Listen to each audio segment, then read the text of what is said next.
Hello friends, आप सभी का स्वागत है। आज हम लोग डिस्कस करेंगे सीडीपी यानी कि बाल विकास एवं शिक्षा शास्त्र के कुछ महत्वपूर्ण प्रश्नों को। तो आपको इसका आंसर कमेंट बॉक्स में करना है या फिर लाइव चैट में करना है। तो चलिए आज का टेस्ट शुरू करते हैं। दोस्तों, आप अगर हमारे चैनल पे नए हैं तो चैनल को सब्सक्राइब करके बेल आइकन प्रेस जरूर कर लीजिए। तो चलिए आज का टेस्ट शुरू करते हैं। तो सबसे पहला क्वेश्चन है कि सृजनात्मक उत्तरों के लिए आवश्यक है। जो सृजनात्मक उत्तर होते हैं उसके लिए क्या आवश्यक है ये आपको बताना है। ठीक है, सृजनात्मक क्या हो गया, जो क्रिएटिविटी होता है, क्रिएटिव होता है। ठीक है, तो यहाँ पे देखिए इस चारों में से करेक्ट आपको बताना है। तो सबसे पहले विषय वस्तु पर जो है आधारित प्रश्न होने चाहिए। सेकंड है मुक्त उत्तर वाले प्रश्न। थर्ड है एक अत्यंत अनुशासित कक्षा होनी चाहिए। और फोर है प्रत्यक्ष शिक्षण एवं प्रत्यक्ष प्रश्न। तो सृजनात्मक उत्तर के लिए क्या आवश्यक है आपको बताना है। तो आप लोग यहाँ पे आंसर कीजिए जल्दी से। सृजनात्मक उत्तरों के लिए क्या आवश्यक हो जाएगा। तो देखिए अगर फर्स्ट का बात करें तो यहाँ पर विषय वस्तु है, तो विषय वस्तु जहाँ मिले इसे देख करके हमें नेगलेक्ट करना है, हटा देना है। ठीक है, सेकंड है मुक्त उत्तर वाले प्रश्न। बिल्कुल करेक्ट, हमारा आंसर यहाँ पे हो जाएगा मुक्त उत्तर वाले प्रश्न। तो अब आप समझिए कि मुक्त उत्तर वाले प्रश्न होता क्या है। तो मुक्त उत्तर वाले प्रश्न वैसे प्रश्न को कहते हैं जिसका कि अगर 10 बच्चे से आप पूछें तो 10 बच्चे का क्या आएगा, तो अलग अलग जवाब आने का संभावना रहता है। ठीक है, मतलब सभी का क्या है, इंडिविजुअल आंसर हो सकता है। तो वो होता है मुक्त उत्तर वाले प्रश्न। तो इसमें क्या होता है, क्रिएटिविटी हो सकता है, यानी सृजनात्मक उत्तर के लिए क्या आवश्यक है, तो मुक्त उत्तर वाले प्रश्न का होना जरूरी है। अगर यहाँ पे थर्ड में देखें तो यहाँ अत्यंत लिखा है जो इसे निगेटिव बनाता है, और यहाँ पे प्रत्यक्ष लिखा है डायरेक्टली, तो डायरेक्टली कोई भी चीज़ ठीक नहीं होता है। तो ये भी दोनों क्या है, हमारा निगेटिव है। तो हमारा करेक्ट आंसर क्या हुआ, तो सेकेंड नंबर। चलिए अब अगला क्वेश्चन देखते हैं। इसमें कहता है कि शिक्षार्थियों को डैश के लिए प्रोत्साहित नहीं करना चाहिए। तो शिक्षार्थी जो होते हैं उसके उससे जो है किसके लिए प्रोत्साहित नहीं करना चाहिए। तो फर्स्ट में है समूह कार्य में दूसरे शिक्षार्थियों के साथ सक्रिय रूप से अंतःक्रिया करने के लिए। यहाँ पे देखिए क्या लिखा है, नहीं करना चाहिए, इस पे आप लोग फोकस कीजिएगा। ठीक है, तो क्या नहीं करना चाहिए, तो ये फर्स्ट होगा, या फिर सेकंड अधिक से अधिक पाठ्य सहगामी क्रियाओं में हिस्सा लेने। ठीक है, और थर्ड में है शिक्षक जो पूछ सकते हैं उन सभी प्रश्नों के उत्तर याद करने। और फोर में है कक्षा के अंदर और बाहर अधिक से अधिक प्रश्न पूछने। तो शिक्षार्थियों को किस चीज़ के लिए जो है प्रोत्साहित नहीं करना चाहिए ये आपको बताना है। तो आप लोग जल्दी से आंसर कीजिए इसका। बहुत बढ़िया, आप लोग आंसर कीजिए। तो देखिए यहाँ पे लिखा है नहीं करना चाहिए, तो यहाँ पे आपको डायरेक्टली, आप अगर रेगुलर टेस्ट लगा रहे हैं तो आपको यहाँ पे पता चल गया होगा कि आंसर क्या होने वाला है। ठीक है, तो यहाँ पे देखिए क्या लिखा हुआ है, याद। तो याद क्या होता है, एक नेगेटिव वर्ड होता है, तो ये बच्चे को कभी नहीं कहना चाहिए कि तुम याद कर लो। ठीक है, यानी शिक्षक जो पूछ सकते हैं उन सभी प्रश्नों के उत्तर याद करने के लिए नहीं करना चाहिए। तो हमारा करेक्ट आंसर क्या हो जाएगा, थर्ड नंबर। तो बाकी 1 2 और जो 4 है ये शिक्षार्थियों को नहीं करने के लिए प्रोत्साहित नहीं, ये किया जा सकता है। ठीक है, तो फर्स्ट सेकेंड और फोर ये बिल्कुल करेक्ट है। केवल थर्ड जो है यहाँ पे रॉन्ग है, याद करने के लिए हमें नहीं कहना है। ठीक है, चलिए अब अगला प्रश्न क्या है कि निम्नलिखित में से कौन सी विशेषता आंतरिक रूप से अभिप्रेरित बच्चों के लिए सही नहीं है। जो इंटरनली मोटिवेटेड होते हैं उसके लिए सही नहीं है। कौन सी विशेषता, ये आपको यहाँ पे बताना है। तो उन्हें कार्य में आनंद आता है। ठीक है, सेकंड, यहाँ पे क्वेश्चन ये कह रहा है कि जो इंटरनली मोटिवेटेड होते हैं तो उनमें कौन सा एक्टिविटी इसमें से नहीं होगा, बाकी सभी एक्टिविटी होगा लेकिन कौन सा एक एक्टिविटी जो है नहीं होगा। सेकंड में है वे कार्य करते समय उच्च स्तर की ऊर्जा प्रदर्शित करते हैं। ठीक है, थर्ड है कि वे चुनौती भरे कार्यों को पसंद करते हैं। ठीक है, और फोर में है वे हमेशा सफल होते हैं। तो यहाँ पे क्या हो जाएगा, क्या नहीं होगा, यानी कि इंटरनली अगर मोटिवेटेड बच्चा है तो इसमें से क्या नहीं हो सकता है ये आपको बताना है। बाकी 3 होगा लेकिन एक नहीं होगा। तो आप लोग जल्दी से बताइए। तो देखिए इसका करेक्ट आंसर क्या हो जाएगा, 4 नंबर, यानी कि वे हमेशा सफल होते हैं। ये क्या हो गया, नेगेटिव होता है, हमेशा सफल नहीं होते हैं। सफलता और सफलता कुछ भी हो सकता है, ऐसा नहीं कि इंटरनली मोटिवेटेड है तो वो हमेशा सफल ही होंगे। तो करेक्ट आंसर क्या हो जाएगा, 4। तो बाकी 1 2 3 हमारा क्या है, करेक्ट, यानी कि उन्हें कार्य करने में आनंद आएगा। अच्छी बात है, अगर इंटरनली मोटिवेटेड है तो उन्हें कार्य करने में आनंद जरूर आएगा। वे कार्य करते समय उच्च ऊर्जा स्तर की उच्च मतलब प्रदर्शित करेंगे, ये बिल्कुल करेक्ट है। वे चुनौती भरे कार्यों को पसंद करते हैं, ये भी सही है। ठीक है, तो केवल रॉन्ग कौन सा हो जाएगा, तो 4 नंबर। चलिए अगला क्वेश्चन क्या है कि शिक्षार्थियों का आत्मनियमन, ठीक है, जो वो खुद से वो जो रेगुलेट करते हैं अपने आप को, खुद को मॉनिटर करते हैं, ठीक है, तो डैश की ओर संकेत करता है। तो पहला है विद्यार्थियों के व्यवहार के लिए विनियम बनाना। सेकंड में है विद्यार्थी निकाय द्वारा बनाए गए नियम विनियम, ठीक है, और थर्ड है स्व अनुशासन और नियंत्रण, और फोर है अपने सीखने का स्वयं पर्यवेक्षण करने की उनकी योग्यता, ठीक है। तो यहाँ पे क्या हो जाएगा आप लोग बताइए।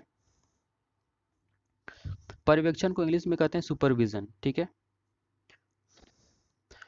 बहुत बढ़िया, आप लोग आंसर कीजिए सभी।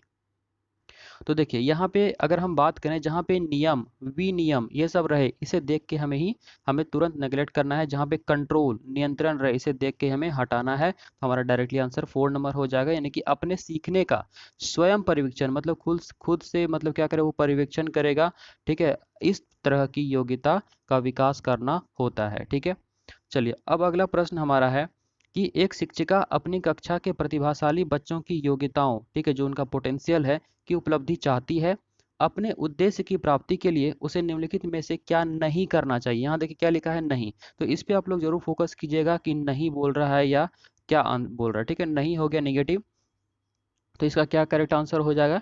यानी एक शिक्षिका जो है अपने कक्षा के जो भी प्रतिभाशाली बच्चे होते हैं, उनकी योग्यताओं का अगर वो उपलब्धि चाहती है, तो वो इस चीज को अचीव करने के लिए वो क्या नहीं करेगी, तो ये आपको यहाँ पे बताना है। तो आप लोग आंसर कीजिए जल्दी से इसका। तो यहाँ पे पहला क्या है कि तनाव को नियंत्रित करना सिखाना।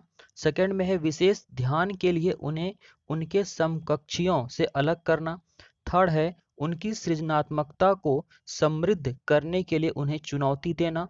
और फोर में है गैर शैक्षणिक गतिविधियों में आनंद लेना सिखाना। तो यहाँ पे क्या नहीं करना चाहिए ये आपको बताना है। तो यहाँ पे जो पॉजिटिव बात होगा उसे हमें नहीं लेना है, जो निगेटिव होगा उसे ही हमें सेलेक्ट करना है, ठीक है।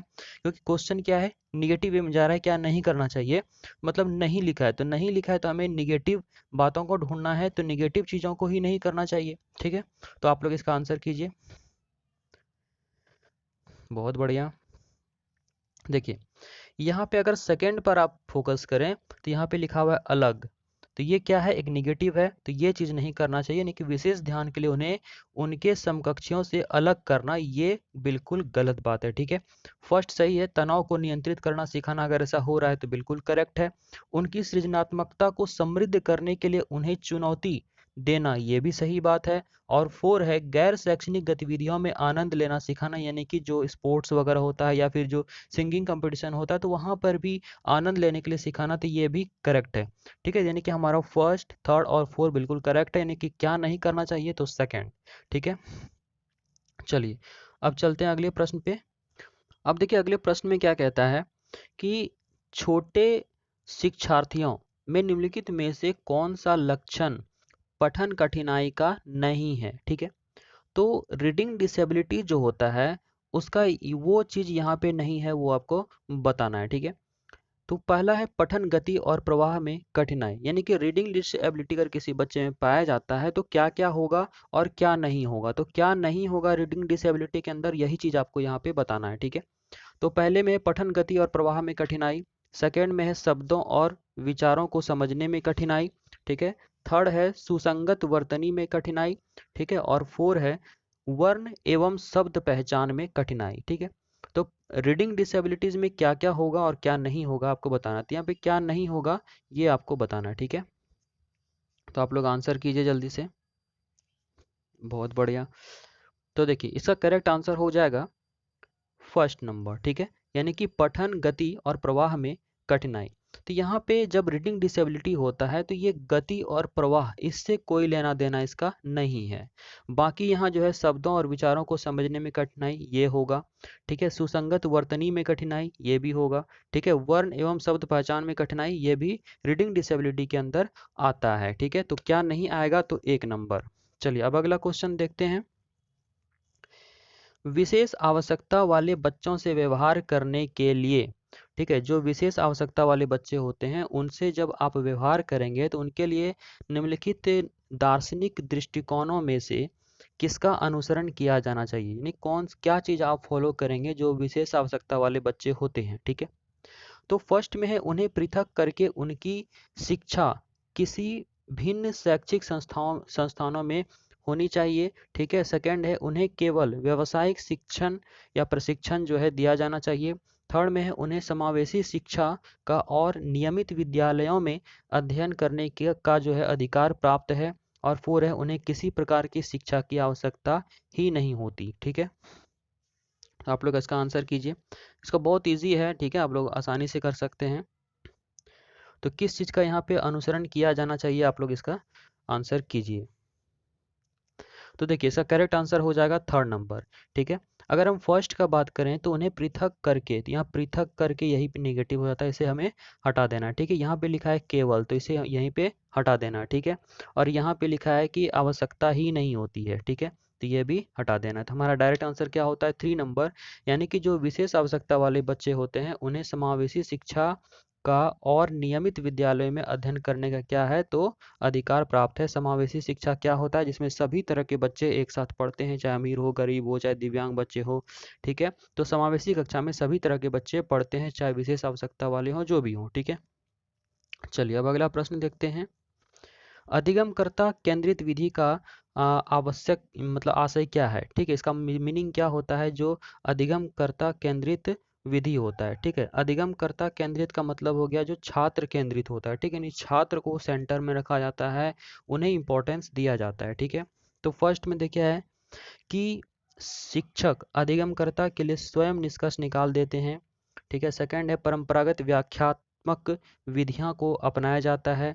ठीक है। थर्ड है उन विधियों को अपनाना जिनमें शिक्षा मुख्य कर्ता पात्र होता है। शिक्षा यहाँ शिक्षक होना चाहिए। ठीक है। शिक्षक जो है मुख्य कर्ता पात्र होता है। और फोर है वे विधियां जहां अधिगम में अधिगमकर्ता की अपनी पहल तथा प्रयास सम्मिलित होते हैं। ठीक है। तो यहाँ पे आप, आई होप कि आपको समझ में आ गया होगा। आप लोग इसका आंसर कीजिए जल्दी से। तो देखिए इसका करेक्ट आंसर हो जाएगा 4 नंबर। यानी क्या होगा कि वे विधियां जहां अधिगम में अधिगम करता, ठीक है, जो छात्र होते हैं, ठीक है, उनकी अपनी पहल तथा प्रयास जो है सम्मिलित होते हैं। बाकी 1 2 3 क्या है, तो रॉन्ग है। आपको यहाँ पे खुद करके कुछ नहीं देना है। ठीक है। यहाँ पे व्याख्यात्मक वर्ड जहाँ मिले उसे देख के ही हटा देना है। यहाँ पे जो है शिक्षक मुख्यकर्ता पात्र होते हैं अधिगमकर्ता में, ऐसा बिल्कुल भी गलत बात है। ठीक है। तो हमारा करेक्ट आंसर 4 नंबर होगा। अब चलते हैं अगला क्वेश्चन। देखिए निम्नलिखित में से कौन सा एक सीखने के लिए जो है प्रमुख है। तो पहला है अनुबंधन। ठीक है। दूसरा है रटकर याद करना। तीसरा है अनुकरण। और चौथा है अर्थ निर्माण। तो सीखने के लिए क्या ज़्यादा इंपॉर्टेंट होगा, आप लोग बताइए। देखिए अनुबंधन क्या होता है, जब किसी चीज़ से आपका एक रिलेशन बनता हो। जैसे कि पावलोव का जो थ्योरी था उसमें क्या था कि कुत्ता मतलब उसको खाने हड्डी दिखाया जाता था तो वो उसके मुंह में लार आता था, तो वो क्या हो गया, अनुबंधन हो गया। यहाँ पे रट कर याद करने की बात होती है, तो ये तो रट कर तो पहले ही हटाना है। अनुकरण हो गया फॉलो करना, नकल करना। ठीक है। तो ये बिल्कुल हट जाएगा। तो हमारा करेक्ट आंसर क्या हो जाएगा, तो 4 नंबर ऑब्वियस है। तो जिनका 4 है बिल्कुल करेक्ट है। अब चलते हैं अगला क्वेश्चन। पियाजे तथा वैगोस्की के अनुसार एक रचनात्मक कक्ष में ठीक है, एक रचनात्मक कक्ष अगर होगा तो पियाजे तथा वैगोस्की के अनुसार क्या होगा कक्ष में अधिगम, ये आपको बताना है। ठीक है। तो फर्स्ट में है शिक्षक द्वारा लिखवाया जाता है तथा विद्यार्थी निष्क्रिय प्राप्तकर्ता होते हैं। ठीक है।